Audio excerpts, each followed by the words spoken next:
Aunque siempre digo que la inversión inmobiliaria, en mi opinión, es una de las mejores formas de construir riqueza, construir rentas y vivir mejor en el futuro, lo cierto es que no está exenta de riesgos y quizá muchas veces hablamos demasiado de lo bueno y no tanto de lo malo. Por eso en este vídeo os quiero contar, en mi opinión, cuáles son los 7 errores que suele cometer gente que empieza a invertir en inmuebles y que debemos evitar sí o sí, porque el problema de este sector es que si cometes errores lo vas a pagar muy caro y puede ponerte en una situación de la que no puedas volverte a recuperar.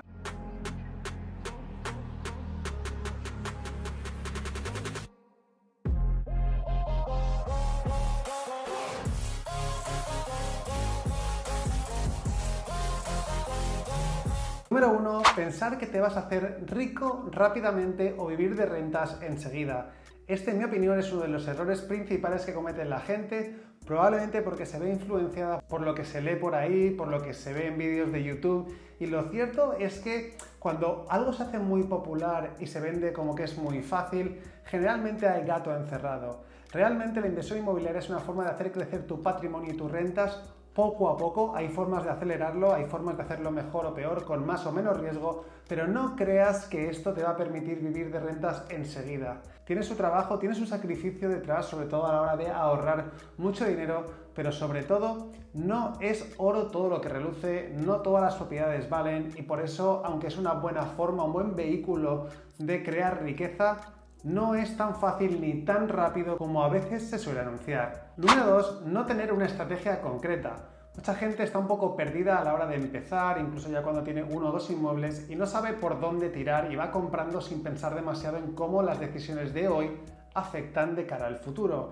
Por ejemplo, un ejemplo muy típico es el de comprar una propiedad que quita demasiado poder o capacidad de endeudamiento y cuando quieren escalar no pueden. O por ejemplo, deciden amortizar mucho capital de una hipoteca cuando realmente lo que querían era escalar más rápido y luego no pueden porque han dedicado todo ese capital a amortizar una deuda que realmente no tenía mucho sentido económico. Por eso uno tiene que tener una estrategia, uno tiene que tener un camino, qué tipo de inmuebles vas a invertir primero, qué tipo de inversión inmobiliaria vas a hacer y si no tienes ese plan probablemente te encuentres contra un muro en el futuro próximo. El tercer error que suele cometer la gente es solo mirar en su población o en las poblaciones aledañas.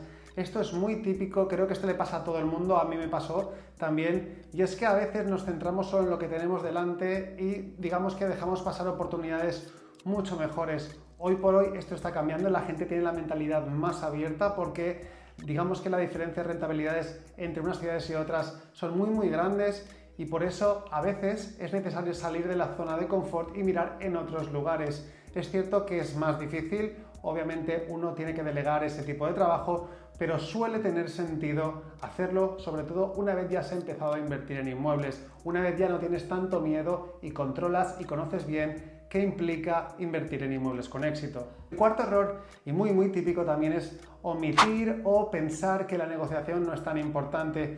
Es uno de los pasos claves. Mucha gente tiene miedo a negociar de más, de menos. Aquí hay muchísimas opiniones sobre qué es lo mejor y qué es lo más óptimo para un inversor. Hay gente que va en automático, yo no lo recomiendo. Generalmente así está funcionando el mercado actual, para que lo sepáis, y es un consejo práctico a día de hoy, y es que cuando los inmuebles son rentables y superan un 7% de rentabilidad estimada, el inmueble no suele durar 24 horas si está en un mercado competitivo donde hay demanda suficiente de inversores potenciales. Y lo digo hoy por hoy y tal como están los tipos de interés. Obviamente, si estás comprando una casa o un piso de un precio medio alto, ahí sí que tienes más margen para negociar y al final tu poder de negociación no va en función de cómo crees que tú negocias, va en función de cómo está el mercado. A veces el mercado está muy escaso de inmuebles interesantes y los que salen se venden rápido, pero generalmente tienes que tener en cuenta todos los factores, porque también hay que decir que encontrar un buen inmueble no es nada fácil y por eso cuando lo encuentres tienes que ajustar